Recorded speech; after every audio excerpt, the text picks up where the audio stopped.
Sa Re Ga Ma Pa little champion season 5ல இந்த வாரம் ஒட்டுமொத்த நடுவர்களும் சேர்ந்து லிட்டில் சாம்பியன் சீசன் 5 கண்டஸ்டன்ஸுக்கு அவங்களால முடிஞ்ச அளவுக்கு கிஃப்ட்டை கொடுக்க போறாங்க. அதுலேயும் அபிஷேகாவுக்கு ஒரு ஸ்பெஷல் கிஃப்ட் ஒன்று காத்துக்கிட்டு இருக்கு அப்படின்னு தகவல் கிடைச்சிருக்குது. அதோட விவரத்தை இந்த வெளில பார்க்க போகிறோம். இப்போ தான் இந்த லிட்டில் சாம்பியன் சீசன் 5க்கான இந்த பயணம் ஆரம்பித்த மாதிரி தெரியுது. ஆனால் அதுக்குள்ளே கிட்டத்தட்ட ஒரு 6 மாதம் கடந்து வந்துட்டோம். இப்போ ஜூன் 7ஆம் தேதி சரிகமபா லிட்டில் சாம்பியன் சீசன் 5க்கான கிராண்ட் ஃபினாலேவும் நடக்க போகுது. ஏற்கனவே இந்த ஃபினாலேயில் பாடுறதுக்காக 4 ஃபைனலிஸ்ட்டை ஜட்ஜஸ் சூஸ் பண்ணி வச்சிருக்காங்க. விஷ்ணுவர்தன், அக்ஷித் நிருப்பம், வர்ஜா, அவங்கள தொடர்ந்து இப்போ ரீசெண்டாக தன்வி, இந்த 4 பேருமே இப்போ டிக்கெட் ஃபினாலே வாங்கி ஃபினாலேயில் பாடுறதுக்கு உறுதியாக இருக்காங்க. இப்போ 5வது ஃபைனலிஸ்ட்டாக யார் வரப்போகிறாங்க அப்படிங்கிற மாதிரி எதிர்பார்ப்பு ஏற்பட்டு வந்துட்டு இருக்கு. இந்த ஒரு வாரம் 5வது ஃபைனலிஸ்ட்டை சூஸ் பண்ணிட்டாங்கன்னா அடுத்த 2 வாரம் செலிப்ரேஷன் இருக்க போகுது. ஜூன் 7ஆம் தேதி ஞாயிற்றுக்கிழமை ரொம்ப பிரம்மாண்டமாக சரிகமபா லிட்டில் சாம்பியன் சீசன் 5க்கான கிராண்ட் ஃபினாலேவை அவங்க நடத்துறதுக்கு பிளான் போட்டிருக்காங்க.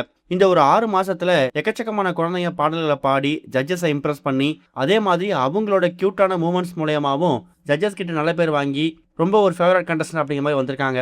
இதுல அபிஷேகா, ஸ்ரேயா ஸ்ரீராம், மோக்ஷிதா, ஜினோஜ், அதே மாதிரி சுமன் ராஜ், இவங்க எல்லாருமே எப்போதும் ஜட்ஜஸ்க்கு ரொம்ப ஃபேவரட் தான். அக்ஷித் நிருப்பம், விஷ்ணுவர்தன், வர்ஜா, இவங்கலாம் பெர்ஃபார்மன்ஸ் வைஸில் ஜட்ஜஸ்க்கு ரொம்ப நெருக்கமாக இருந்தாலும் ஒரு க்யூட்டான மூமெண்ட்ஸ், ரொம்ப ஜாலியாக பேசுறது, இந்த மாதிரி விஷயங்களில் ஜட்ஜஸ்க்கு ரொம்ப க்ளோஸாக இருக்கிறது அபிஷேகா, மோக்ஷிதா, ஸ்ரேயா ஸ்ரீராம், இது மாதிரி கண்டஸ்டன்ஸை சொல்லலாம். இப்போ ஒட்டுமொத்த ஜட்ஜஸும் என்ன பிளான் பண்ணியிருக்காங்கன்னா, இந்த வாரம் டிக்கெட் ஃபினாலேல 5வது ஃபைனல்ஸை சூஸ் பண்ணிட்டாங்கன்னா அடுத்ததாக நடுவில் ஒரு வாரம் தான் இருக்குது. அந்த ஒரு வாரத்தில் இந்த ஒட்டுமொத்த கண்டஸ்டன்ஸுக்கும் அவங்களால முடிஞ்ச அளவுக்கு ஒரு கிஃப்ட் ஒன்று கொடுக்க போகிறாங்களாம். அது கோல்டு கிஃப்டா, ஸ்பெஷல் கிஃப்டா, அதில் என்ன ரிவீல் ஆகலை. ஆனால் கண்டிப்பாக எல்லா கண்டஸ்டன்ஸுக்கும் ஒரு மெமரபிள் கிஃப்ட்டு, அதுவும் சரிகமபாவோட நேம் பதிக்கப்பட்ட ஒரு கிஃப்டாக இருக்க போகுது அப்படிங்கிறது கன்ஃபார்ம் ஆயிருக்குதான். இதில் மற்ற கண்டஸ்டன்ஸுக்கெலாம் ஒரு கிஃப்ட் கொடுத்தாலும் இப்போ ஜட்ஜஸ் எல்லாம் ஒன்றா சேர்ந்து அபிஷேகாவுக்குன்னு ஒரு ஸ்பெஷல் கிஃப்ட்டை தயார் பண்ணி வச்சுருக்காங்களாம்.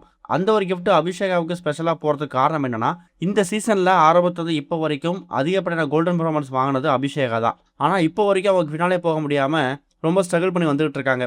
ஒருவேளை இப்போ வரக்கூடிய வாரத்துலையும் அவங்க ஃபினாலே போக முடியல, மக்கள் ஓட்டு அடிப்படையில் தான் அவங்க போக முடியும் அப்படிங்கிற சுச்சுவேஷனுக்கு வந்துட்டாங்கன்னா கண்டிப்பாக அது அபிஷேக் ஃபேன்ஸுக்கு ஒரு ஏமாற்றம் தான். இப்படி அவங்க ஏமாற்றத்தை மட்டும் கொடுக்குற சுச்சுவேஷனில் அவங்கள கொஞ்சம் என்கரேஜ் பண்ணணும், ஊக்குவிக்கணும் அப்படிங்கிறதுக்காக ஜட்ஜஸ் எல்லாம் ஒன்றா சேர்ந்து அபிஷேகாவுக்குன்னு ஒரு ஸ்பெஷல் கிஃப்ட்டை தயார் பண்ணி வச்சிருக்காங்களாம். அந்த ஒரு ஸ்பெஷல் கிஃப்ட்டை இந்த வாரம் டிக்கெட் ஃபினாலேயோட 5வது வாரத்திலேயோ இல்லை ஃபினாலேவுக்கு முன்னாடி மேடையிலே கொடுக்கலாம் அப்படின்னு தகவல் கிடைச்சிருக்குது.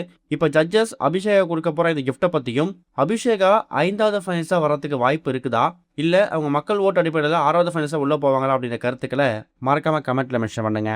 இது வரைக்கும் கனெக்டிங் டிவிக்கு சப்ஸ்கிரைப் பண்ணனா மறக்காமல் சப்ஸ்கிரைப் பண்ணிக்கங்க. உடனடி அப்டேட்ஸ் பெறுவதற்கு நோட்டிஃபிகேஷன் பெல்லையும் கிளிக் பண்ணிக்கங்க.